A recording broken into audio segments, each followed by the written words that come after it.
Assalamualaikum warahmatullahi wabarakatuh.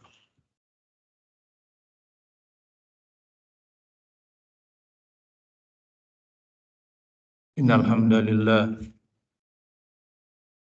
nahmaduhu ta'ala wa nasta'inuhu wa nastaghfiruh wa na'udzu billahi min shururi anfusina wa min sayyiati a'malina. May yahdihillahu fala mudilla lahu wa may yudlil fala hadiya lahu. Asyhadu an la ilaha illallah wahdahu la syarika lahu wa asyhadu anna Muhammadan 'abduhu wa rasuluhu la nabiyya ba'dah. Salawatu Rabbi wa salamuhu ala nabiyyina Muhammadin wa ala alihi wa sahbihi. Salaman tasliman mazida wa ba'd. Ma'asyiral muslimin ibadallah. Di pagi hari ini insyaallah kita akan melanjutkan pembacaan kita di Fadhailul Quran, karya dari Al-Imam Al-Mujaddid Syekhul Islam Muhammad ibn Abdul Wahhab ibn At-Tamimi An-Najdi rahimahullah ta'ala. Tahun yang lalu saya membaca di kuliah subuh ini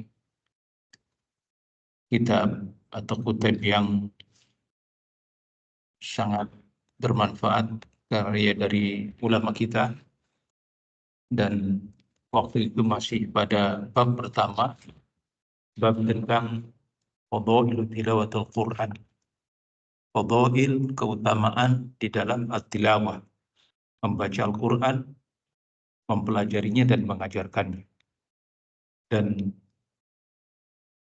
mungkin lupa-lupa ingat para jamaah, saya hanya sekedar untuk meresum kembali bahwa yang dimaksud dengan tilawah adalah membaca Al-Quran, mentadaburinya, memahami dan mengamalkannya. Itulah yang dikatakan haqqut tilawah. Alladzina atainahumul kitab haqqut tilawah.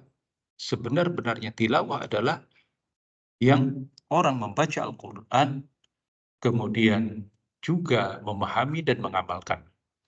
Adapun membaca saja itu bagian dari juz min juz tilawah, bagian dari membaca.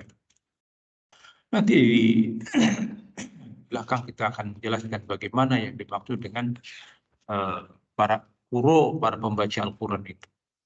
Dan kita bacakan ayat-ayat Al-Quran serta hadis-hadis yang diletakkan oleh mu'allif rahimahullah ta'ala di bab ini, dan begitu banyak faedah yang bisa kita dapatkan. Di antaranya adalah yang menghasung kita, memotivasi kita untuk banyak membaca Al-Quran, terutama di bulan Ramadan ini, dari apa yang bisa kita dapatkan dari hadis Utsman bin Affan yang dikeluarkan oleh Imam Bukhari dan Imam Muslim dalam sahih keduanya, dan sudah banyak dihafal oleh para thulabatul ilm, para pencari ilmu, anak-anak kita, bahkan mungkin di antara kita semuanya. Khairukum man ta'allama al-Qur'an wa 'allama.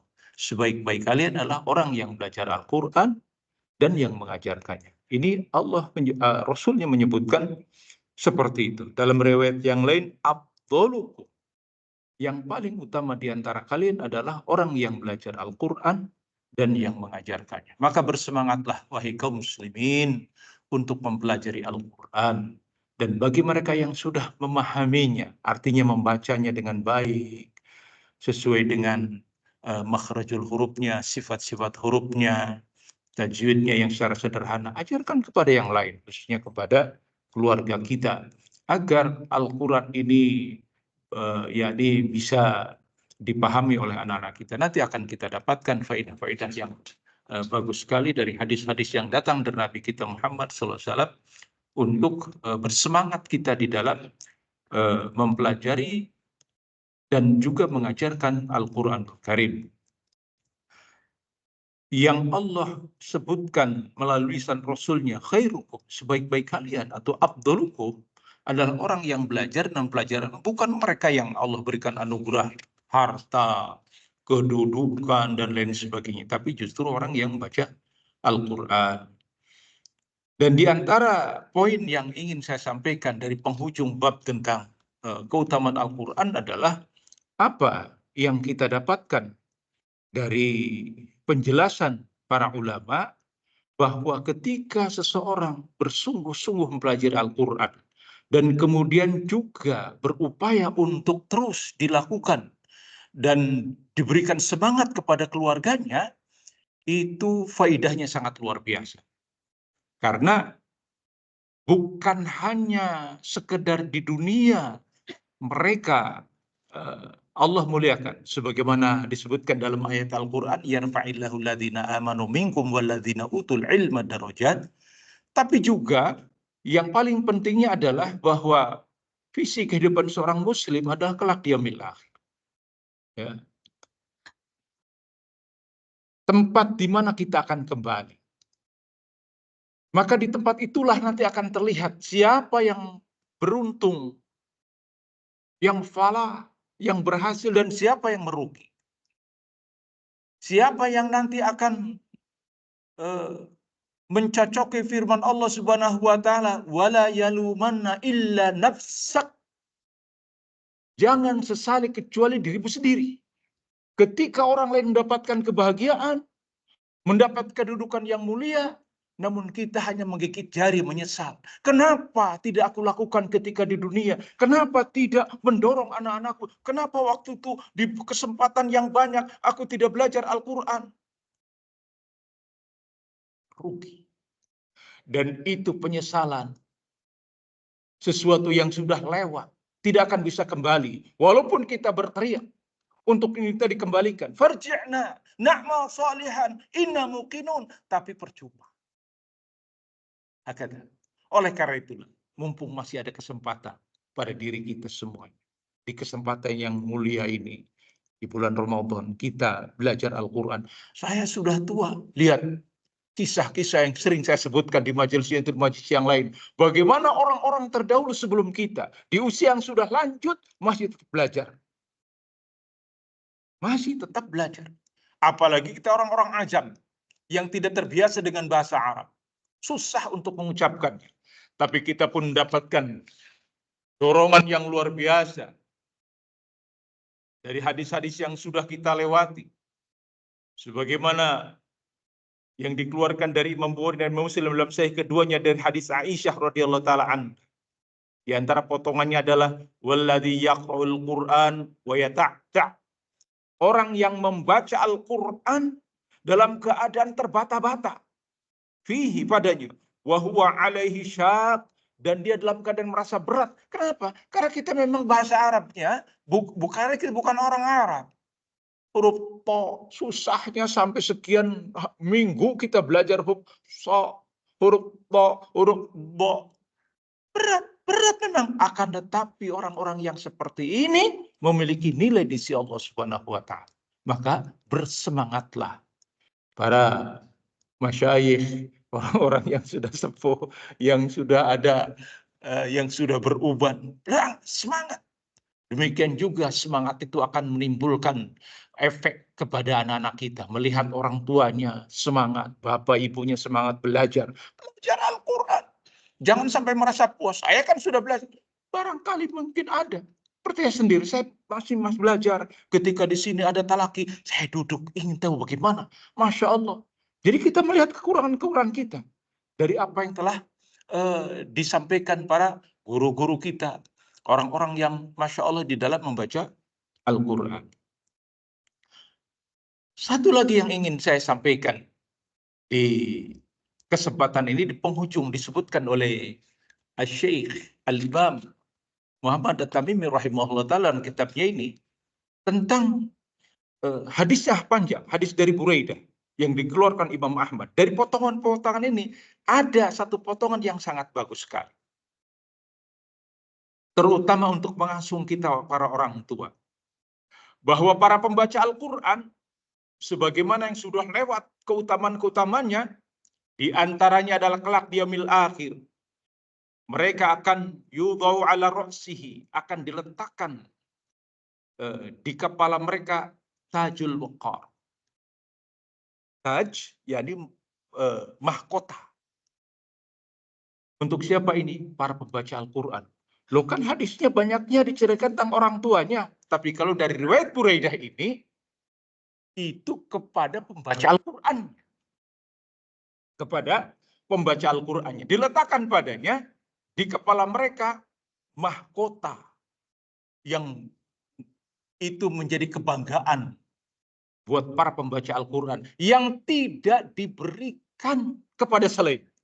Subhanallah.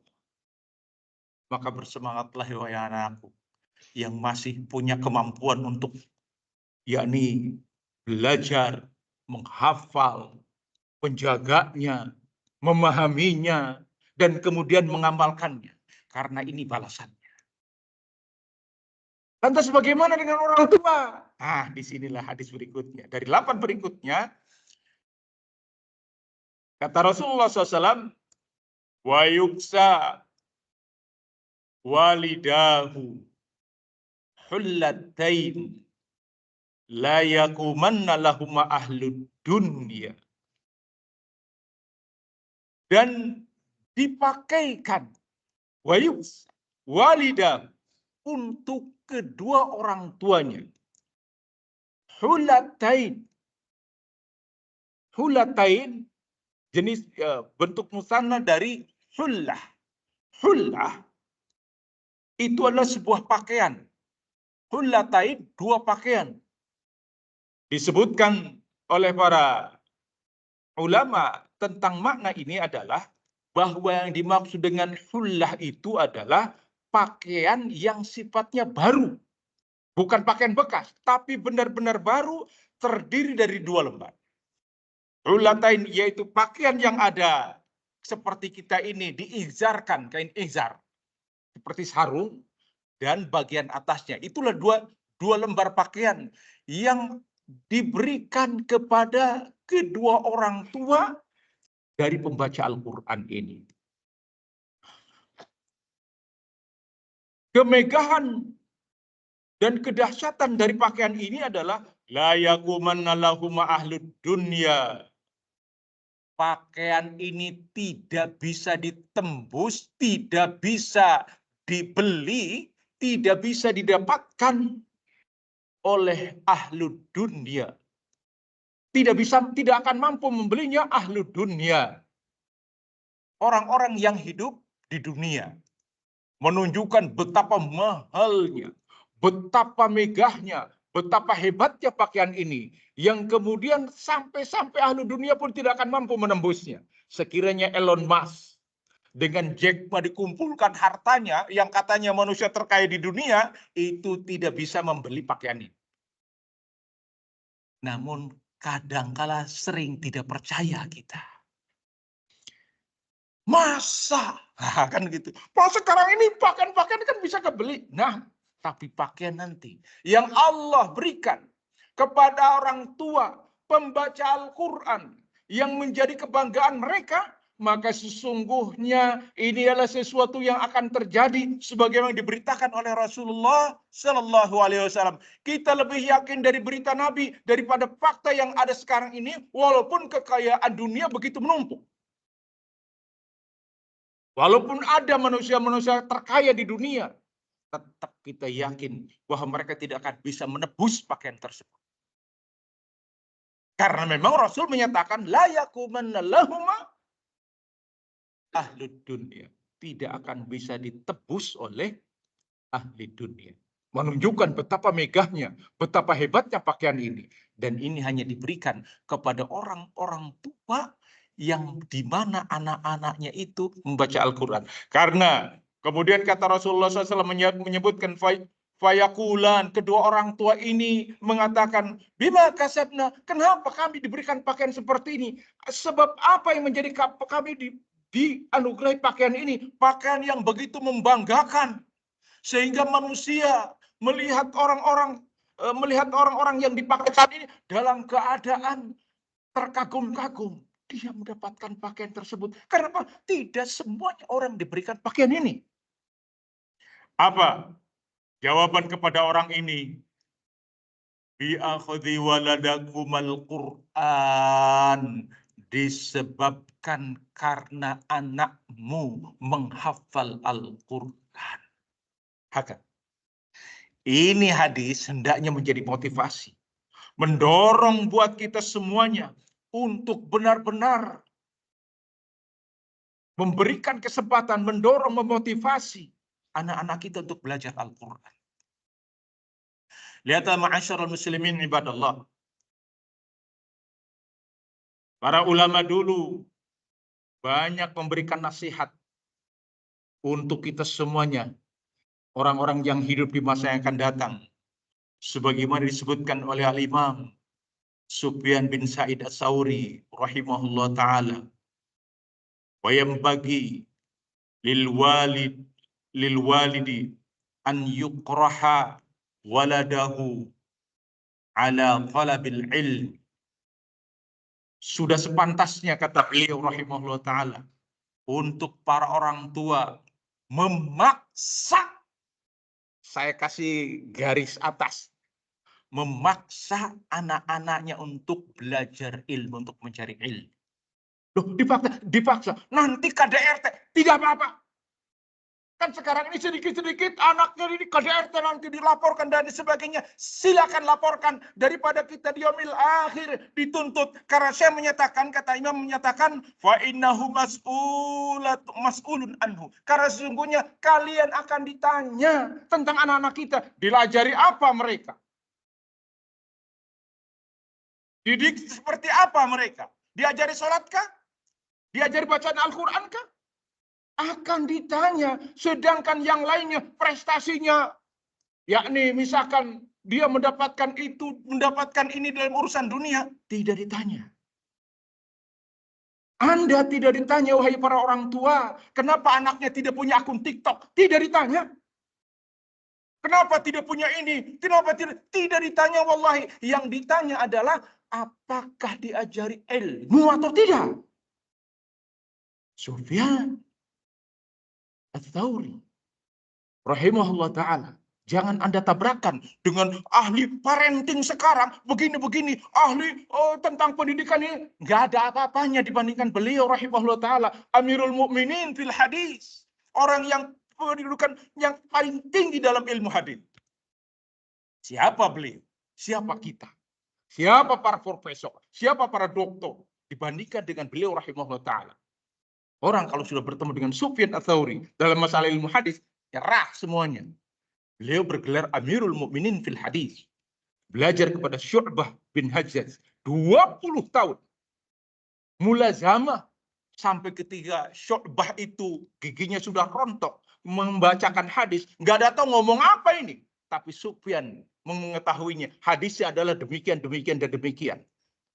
Saking begitu kuatnya beliau di dalam menghafal. Sampai-sampai disebutkan oleh beliau, aku menghafal 800.000 hadis dengan sanadnya sampai kepada Rasulullah seperti menghafal surat Al-Fatihah. Rahimahullah ta'ala. Maka semuanya para ulama menghormatinya. Sampai-sampai kata Imam Syafi'i rahimahullah, laukana la Sufyanain. Kalau sekiranya tidak ada dua Sufyan, Sufyan Ats-Tsauri dan Sufyan ibnu Uyainah, mereka adalah gurunya Imam Syafi'i rahimahullah. Ilmu ini telah hilang. Ilmu ini telah hilang. Rahimahullah ta'ala. Maka kita lebih percaya kepada ucapan beliau.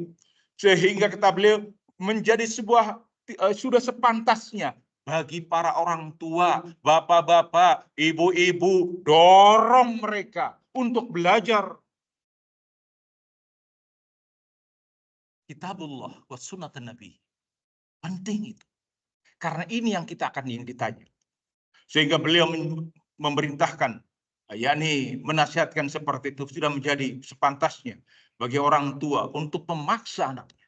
Memaksa dalam artian bukan secara, katakanlah dengan cara-cara barbar. Anak tidak mau belajar, tempeleng. Tidak. Diberikan dengan contoh yang baik. Bapaknya datang di majelis ilmu, dibawa anaknya. Begitu.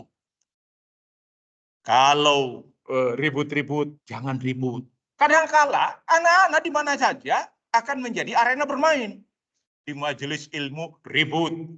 Ya. Ditambah lagi umatnya ribut. Ya salah. Contohi. Duduk di majelis ilmu, dengarkan itu. Biar memuliakan ilmu dan para pembawa ilmu. Ini yang dimaksudkan oleh beliau. Demikian juga dengan para ibunya. Tidak akan ada yang namanya Imam Malik rahimahullah ta'ala kalau dia tidak melihat tidak dididik dengan luar biasa oleh ibunya. Idhab ila Rabi'ah. Pergi kamu kepada Rabi'ah. Dipapais dulu, kata orang Jawa, dipapais itu dihiasi, anak itu pakaikan pakaian bagus, bukan habis futsal main bola. Ayo sini buat belajar ilmu. Jangan, hormati ilmu. Belajar. Lihat bagaimana adanya gurunya. Nah, demikian juga dengan Imam Syafi'i. Beliau dalam keadaan yatim. Siapa yang mengurusnya? Ibunya untuk belajar. Belajar. Yakni kepada Imam Malik. Siapa yang mendorong ibunya? Jadi peran ibu luar biasa. Bahkan kita tahu atau Ibnu Abi Robah. Atau Ibnu Abi Robah. Kata ibunya, ini ibunya lagi. Subhanallah. Makanya luar biasa peran seorang ibu itu. Kata ibunya, engkau tidak ada yang bisa dibanggakan dari diri. Bekas budak, hitam, legam, kurus, kering, tidak ada yang membanggakanmu. Kecuali kalau kamu punya ilmu, maka didorong oleh ibunya untuk belajar ilmu sampai kemudian menjadi seorang alim. Bahkan Khalifah Marwan pun duduk untuk mendapatkan ilmu.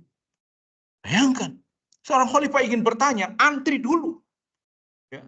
Imam Abdul sedang sholat di Ka'bah. Duduk ini khalifah. Duduk antri untuk bertanya. Setelah itu kemudian karena sesuai dengan fatwa beliau, tidak ada yang boleh berfatwa di tempat ini kecuali Atha bin Abi Rabah. Luar biasa. Inilah ma'asyiral muslimin ibadallah, pentingnya buat kita. Kenapa? Karena nanti hasil yang akan didapatkan orang-orang yang seperti ini, yang memiliki semangat mendidik anak-anaknya, menjadikan mereka ahlul Quran, menjadikan mereka ahlul ilm, maka ini akan didapatkan. Dipakaikan dengan pakaian yang sedemikian hebatnya, megahnya, yang tidak mampu dibeli oleh para penduduk dunia, disebabkan karena engkau mendidik anak-anakmu untuk membaca Al-Quran. Hakadha, ma'asyiral muslimin ibadallah, ini penting. Sehingga bab yang terakhir yang kita baca di bagian ini adalah bab tentang keutamaan baca Al-Quran. Kita akan teruskan pada bab berikutnya. Bab maja'a fi taqdimi ahlul Quran wa ikramihim. Bab dalil-dalil yang menyebutkan tentang didahulukannya ahli Quran dan dimuliakannya mereka. Subhanallah. Luar biasa ini. Syekh memberikan motivasi yang demikian kuat untuk kita ketika beliau membawakan bab tentang didahulukannya ahli Quran. Menunjukkan bahwa ahli Quran itulah orang-orang yang mulia. Bukan orang kaleng-kaleng. Ya, bukan orang sembarangan. Nggak bisa kita posisikan ahli Quran dengan masyarakat biasa, dengan status sosial biasa. Karena memang pada dasarnya disebutkan mereka adalah orang-orang yang memiliki keutamaan. Bahkan dalam hadis yang lainnya disebutkan bahwa ahlul Quran hum ahlullah wa khasatuh. Ahlul Quran itu adalah ahlullah. Diidhofahkan kepada Allah. Disandarkan kepada Allah. Ahli Quran itu adalah ahli Allah. Maksudnya apa? Kalau ahli kita sebutkan keluarga, anfusakum wa ahlikum nar, kan disebutkan dari ayat-ayat tentang ahli. Ahli itu sering dimaknai adalah keluarga. Maka ahli Quran adalah keluarganya Allah Subhanahu wa taala dan khasatuhu, dan orang-orang khasnya, orang-orang khususnya. Apa maksudnya? Bukan dari keturunan Allah. Tapi yang dimaksud itu adalah mereka adalah orang-orang yang mendapatkan prioritas dari Allah Subhanahu wa taala. Kan kita sering lihat prioritas, ada XL prioritas, ada BRI prioritas, maksudnya apa? Ini orang-orang yang memiliki prioritas, ada pintu khusus, begitu kan? Orang kalau Bapak prioritas masuk khusus itu, kan begitu. Ahli Quran itu adalah orang yang benar-benar mendapatkan prioritas dari Allah Subhanahu wa taala. Ya jangan kesirian, kata orang Jawa. Jangan kesirian kalau ternyata kita tidak mendapatkan prioritas. Kenapa? Ya karena kita nggak bisa baca Al-Quran, kita nggak bisa memahami Al-Quran. Kalau disuruh imam pun kita dorong-dorongan, Anda saja. Kenapa? Tahu dirinya tidak bisa baca Al-Quran. Bisa jadi, ya jangan salahkan. Kenapa? Karena tidak mau belajar. Sudah banyak ayat-ayat Al-Quranul Karim, hadis-hadis dari Nabi, hasungan-hasungan untuk belajar, kitanya tidak mau belajar. Maka silahkan gigit jari. Sehingga mereka-mereka yang belajar, tapi kok harus seperti itu Kak Ustaz? Ya harus, mau tidak mau. Harus belajar Al-Quran, membaca Al-Quran. Tapi mereka-mereka yang mampu membacanya dalam keadaan Masya Allah ikhlas, dia membuat murojaahnya terus. Sama, dia akan mendapatkan prioritas. Mau tidak mau, suka tidak suka, akan muncul satu kesempatan, mereka pun akan nanti menjadi prioritas. Di salah kapan? Dikala ketika sholat, oh ini bacaannya bagus, silakan. Begitu. Nanti akan kita lihat bagaimana penjelasan para ulama tentang masalah ini. Ma'asyiral muslimin ibadallah, di bab ini akan diletakkan dalil-dalil yang datang dari Nabi kita Muhammad sallallahu alaihi wasallam berkaitan dengan didahulukannya para pembaca Al-Quran dan dimuliakannya mereka. Dari hadis Abdullah bin Abbas radhiyallahu taala anhuma yang dikeluarkan oleh Imam Bukhari di dalam sahihnya, bahwa potongan hadisnya adalah wa kanal qura ashab majlisi Umar kuhulan kanu au syubaban. Adalah dulu para kuro. Kuro itu jamak dari qari. Qari maknanya adalah pembaca Al-Quran. Harus dipahami bahwa qari zaman dulu beda dengan qari zaman sekarang. Qari zaman dulu dikatakan oleh Al-Hafidz Ibnu Hajar, hum ulama wal ubad. Mereka adalah para ulama dan para ahli ibadah. Itu para qari dulu. Para qari dulu itu adalah orang-orang yang memang di kalangan para ulama. Kalau di kita, yang namanya qari adalah orang yang misalkan para pembaca Al-Quran, karena dia itu telah memenangkan musabaqah tingkat kecamatan, qari. Musabaqah tingkat kabupaten atau tingkat nasional, bahkan tingkat internasional, qari. Sekedar bisa membaca. Maka para qari itu yang dimaksudkan oleh Abdullah bin Abbas, wa kanal qurra, dan adalah para pembaca Al-Quran, ashaba majlis Umar, yang mereka adalah teman-teman duduknya Umar bin Khattab. Kalau zaman sekarang itu Watim Pres, begitu. Dewan Pertimbangan Presiden. Itu para katakanlah circle-nya.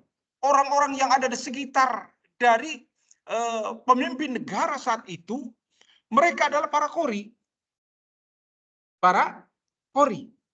Artinya para ulama, para ahli ibadah, itu orang-orang yang dekat dengan Umar bin Khattab. Masya Allah. Pantesan Umar memerintah sekian belas tahun dalam kondisi umat ini luar biasa. Sampai-sampai kita dapati bahwa pemerintahan Umar bin Khattab adalah dikatakan khulafaur rasyidin yang paling banyak berhasil menegakkan prinsip-prinsip dari agama ini. Tentang keadilannya sudah terkenal, ya. Tentang kerapihannya sudah terkenal, tentang bagaimana rakyat itu begitu diayomi, sampai-sampai sering menjadi role model. Jadilah seperti Umar bin Khattab, bahkan gitu. Sampai-sampai pemimpin sekarang berupaya untuk menaikkan ratingnya. Ini tipikal Umar bin Khattab, begitu kan? Kenapa? Mesti Umar bin Khattab. Karena kita tahu, semuanya tahu. Bahkan ada sebuah buku dulu, Michael Hart namanya. Orang-orang yang paling berpengaruh, 100 tokoh berpengaruh di dunia. Diletakkan Umar bin Khattab. Kenapa? Karena luar biasa kepemimpinan. Ya, jangan ditanya lagi. Adapun kepribadiannya pun kita semuanya mengetahui. Nanti kan kita lewati penjelasannya. Nah, para pembaca Al-Quran itu, yakni para qurra, itu menjadi teman-teman duduknya Umar bin Khattab. Kuhulan kanu au syubaban. Atau dalam riwayat yang lain, suban. Apa yang dimaksud dengan kuhulan itu? Kuhulan itu adalah orang yang umurnya di atas 35 tahun sampai 50 tahun. Demikian kata para ulama tentang masalah ini. Jadi kuhulan adalah orang yang umurnya 35 sampai 50 tahun. Adapun syubaban adalah orang yang umurnya sampai pada umur 33 tahun atau 35 tahun. Itu syabab, ya, pemuda. Adapun lebih dari itu, maka dia adalah kuhulan. Ya, artinya sebayalah orang-orang yang sudah dewasa. Adapun lebih dari 55 tahun, itu syekh, syuyukh, ya, yang umurnya sudah 50 tahun, itu namanya para syekh. Syekh. Begitu. Jadi syekh itu bukan hanya sekedar, ini istilah. Sampai-sampai kemudian setiap para ulama disebutnya syekh, gitu kan. Karena memang tua dari sisi ilmu. Tapi secara lughawi, secara bahasa, yang namanya syuyukh itu di atas 50 tahun, itulah syekh. Adapun di bawah 50 tahun, ya, sampai umur 35 sampai 50, itu namanya kuhulan. Nah, para pendamping Umar bin Khattab, circle-nya, teman duduknya, majelisnya, ya, watimnya, dewan pertimbangannya itu adalah para kuro. Baik mereka-mereka yang masih memiliki, katakan sudah berumur, ataupun syubaban. Ya, ini para pemuda. Lihat. Bukan hanya influencer saja yang masih muda-muda itu. Dulu di zaman Umar bin Khattab, para pemuda ini memang mereka memiliki kapasitas ilmu. Seperti siapa? Di antaranya Abdullah bin Abbas. Abdullah bin Abbas masih belia saat itu, masih pemuda. Umur belasan tahun. Tapi dia sudah duduk di majelis Umar bin Khattab. Sampai-sampai para tokoh-tokoh Quraisy disebutkan beberapa riwayat seperti itu. Merasa jerih. Ini anak muda ada di tengah-tengah kita. Sampai protes kepada Amirul Mukminin. Kenapa anak-anak muda ini dikumpulkan seperti ini? Dengan kita-kita yang sudah tua-tua. Resek. Gitu ya. Umar bin Khattab tahu ini. Umar bin Khattab tahu. Mereka menganggap enteng kepada para pemuda ini. Maka satu hari ketika dalam rapat, mungkin rapat kabinet lah begitu kan, kumpul tokoh-tokoh termasuk para qurra ini. Ya. Siapa di antara kalian yang memahami tentang ayat ini, disebut tentang satu ayat, apa sebab turunnya, apa demikian-demikian, tanyakan kepada mereka. Gak ada yang bisa jawab. Tidak ada yang bisa, tokoh-tokoh itu gak bisa menjawab. Gak ada yang bisa menjawab. Maka Umar bin Khattab, ya, di sinilah maksudnya beliau ingin menunjukkan siapa Abdullah bin Abbas. Ya ibnu ammi Rasulillah. Anak paman Rasulullah. Apa yang kau tahu tentang? Dijawab dengan rinci oleh Abdullah bin Abbas. Lewat sudah para tokoh ini. Ini menunjukkan kapasitas Abdullah bin Abbas. Luar biasa dari sisi ilmu. Pantas. Kenapa demikian? Karena beliau termasuk di antara mukatsirina fil hadis. Orang yang paling banyak meriwayatkan hadis. Ketika beliau masih belia, diajaknya salah satu temannya dari kalangan Ansor. Mari kita datangi rumah-rumah para sahabat Rasulullah SAW. Kita ambil ilmu dari mereka. Mendapatkan hadis dari mereka. Kata sahabatnya ini, kata temannya ini, sudah engkau saja, aku sibuk dengan ladang. Maka Abdullah bin Abbas mengetuk pintu rumah-rumah para sahabat Rasulullah untuk mendapatkan hadis. Haddasana hadis. Samita min Rasulillah SAW. Sampaikan kepada kami hadis yang kau dengar dari Rasulullah SAW. Maka Abdullah bin Abbas mengumpulkan sekian ribu hadis dari para sahabat. Ketika para sahabat itu sudah wafat, di mana ilmu? Ada pada Abdullah bin Abbas. Bukan hanya sekedar doa dari Nabi kita. Apa doa Rasulullah kepada Abdullah bin Abbas? Siapa yang masih hafal? Allahumma yufaqihu fiddin wa yu'allimu ta'wil. Ya Allah, faqihkan dia dalam agama. Pahamkan dia dalam agama. Dan ajarkan dia tafsir. Bukan hanya sekedar doa, ma'asyal muslimin ibadallah. Boleh kita mendoakan anak kita. Ya Allah, mudah-mudahan mereka menjadi penghafal Al-Quran. Mudah-mudahan. Tapi kita diamkan saja di rumah. La wallah abadan abidin nggak bakalan sampai itu. Lihat apa yang terjadi pada Abdullah bin Abbas. Walaupun didoakan oleh Nabi alaihi wasallam dan pasti olehnya terkabul, tapi ada ikhtiar.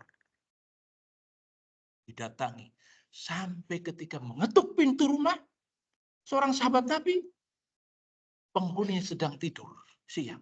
Maka Abdullah bin Abbas duduk di depan pintunya. Duduk, kena angin, kena debu, maklum lah. Enggak kayak kita di sini. Rumahnya ada terasnya, sana enggak langsung. Kena pasir apa. Sampai ketika yang punya rumah keluar mau sholat asar. Didapati anak paman Rasulullah. Jangan begitu, hai anak paman Rasulullah. Kalau engkau perlu, sampaikan kepadaku. Haddasana hadis. Sampaikan hadis. Lihat, ikhtiarnya luar biasa. Duduk, kepanasan, keanginan. Kita pengen anak kita jadi ulama, nggak mau jauh-jauh, nanti sakit di sana, nanti begini. Bagaimana kita akan mungkin anak kita akan menjadi seorang yang kokoh dari sisi ilmu? Padahal itu merupakan sebuah kewajiban buat kita. Jangan tidak adil. Butuh perjuangan. Ilmu itu butuh untuk dicatat. Butuh perih, butuh panas. Rasa rindu kita kepada anak kita yang jauh. Anak-anak pun begitu, jauh dengan kita. Hasilnya sebagaimana yang terjadi pada Abdullah bin Abbas. Demikianlah masyarakat muslimin ibadah. Dan di antara para pemuda sampai jam 6. Keasikan. Masih ada cerita masalahnya ini. Cerita aja kita. Di antara para pemuda. Ini kan nunggu suruh kan semuanya? Nunggu suruh. Iya, nunggu suruh. Suruh jam 6. Dikit lagi. Begitu. Di antara para pemuda yang menjadi teman duduknya Umar bin Khattab adalah ada seseorang yang bernama Al-Hur bin Qais. Al-Hur bin Qais, pemuda. Al-Hur bin Qais ini termasuk orang-orang yang di majelisnya Umar bin Khattab. Kemudian didatangi oleh seseorang dari pamannya. Uyainah bin Hisan. Kata Uyainah, engkau kan teman duduknya khalifah. Aku ingin bertemu dengan khalifah. Bisa tidak? Ya, dari dulu sudah ada ini. Untuk ke orang dalam gitu loh. Ke orang dalam sudah ada. Dari dulu sudah ada. Kalau bisa orang dalam, orang ada dari dulu sudah orang dalam pengen ketemu khalifah. Iya, malu anunya. Zaman sekarang juga sama kan begitu ya. Bukan kata belece, ini pengen ketemu aja. Pengen ketemu. Maka sebagai orang yang dekat dengan khalifah, ponakannya ini menyanggupi. Iya, nanti saya akan ajak engkau ke khalifah. Maka diajaklah masuk kepada khalifah. Uyainah bin Hisan itu orang yang belum lama masuk Islam dan termasuk orang-orang yang ya orang-orang kayak gitu seradak seruduk aja orangnya kan gitu. Ketika masuk bertemu dengan Umar bin Khattab, langsung ini ya Ibnul Khattab.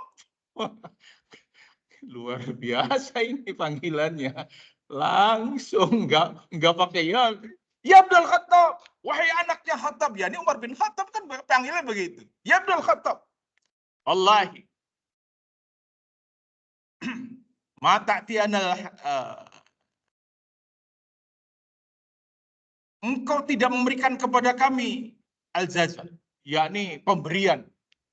Khalifah itu kan punya Baitul Mal.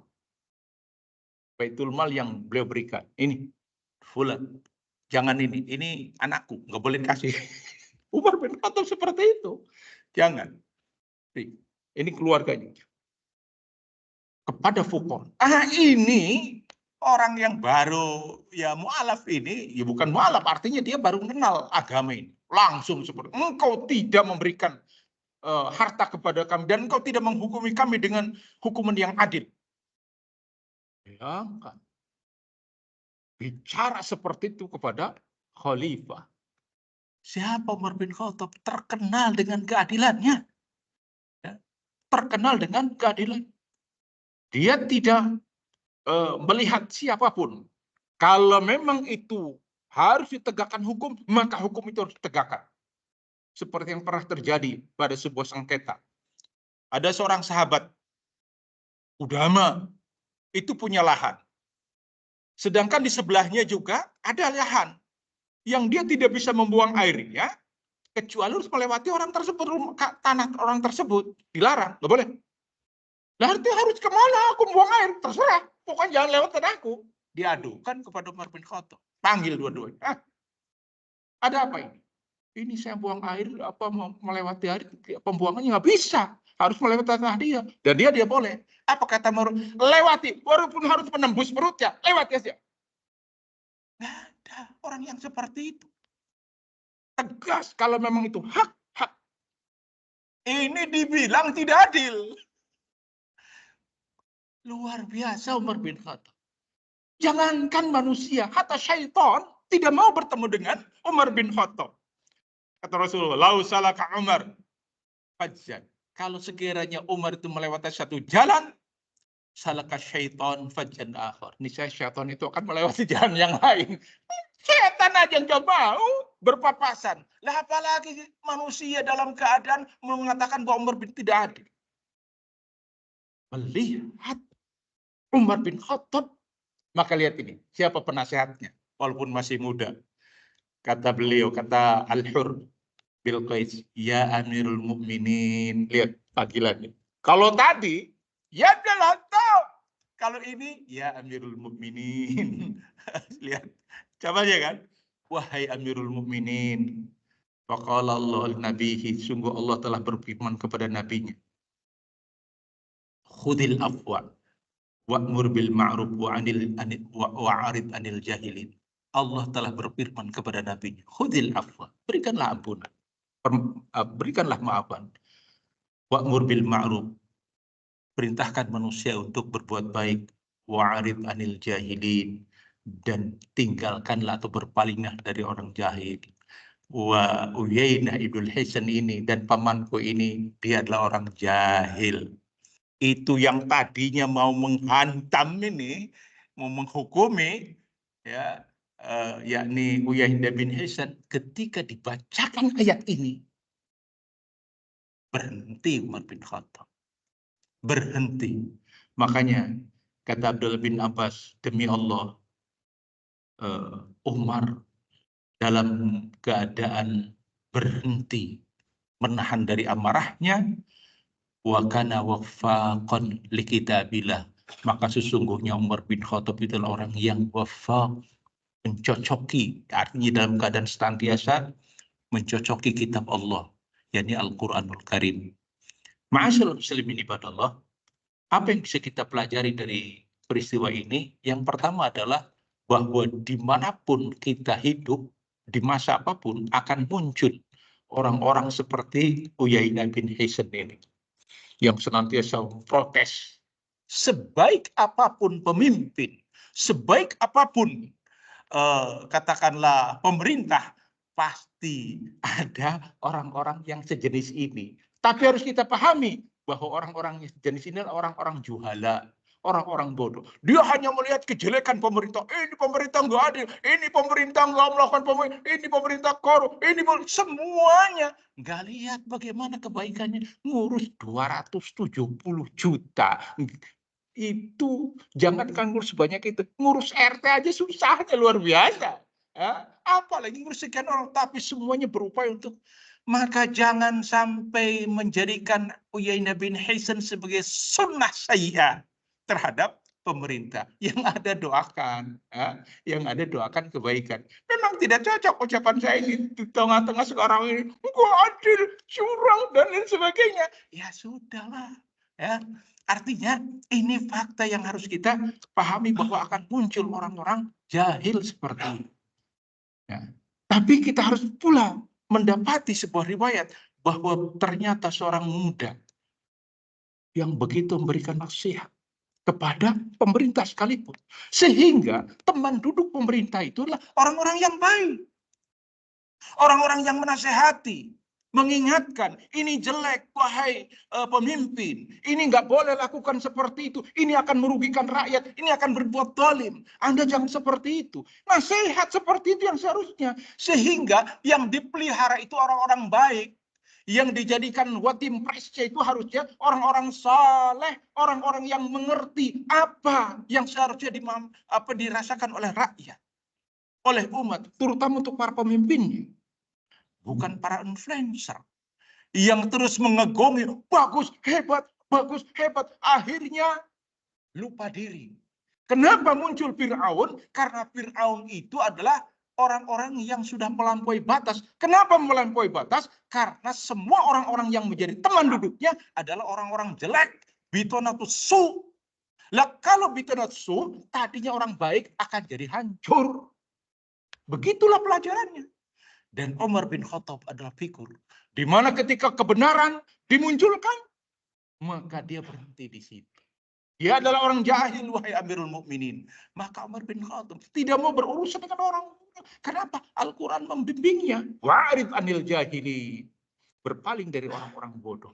Maka jangan jadi orang-orang bodoh kita ini. Jadilah orang yang berilmu.